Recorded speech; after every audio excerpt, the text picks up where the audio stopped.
it's me again. Let's grow joy with Serbajadi. We will share with you on how to reporting your infected Kalanchoe plant. Firstly, trim and remove the infected leaf. Then, take out the plant from the pot. After that, check at the soil condition. Make sure your soil is not too wet since Kalanchoe is not a water-loving plant. So let's have a check. We will squeeze the soil. The soil is too wet until the water is coming out from the soil. To make sure it grow healthy, we will change the soil.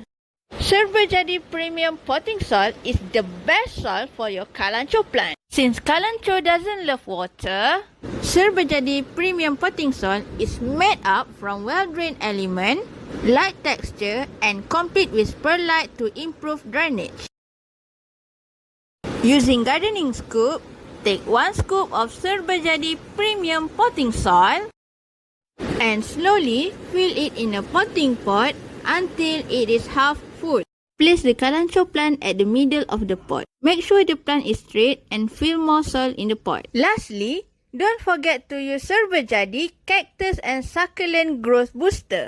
It is ready to use and provide instant nutrient to your plant. That's all for today and see you on the next video. Bye! Thanks for watching and don't forget to like, subscribe and follow our YouTube channel Serbajadi Gardening.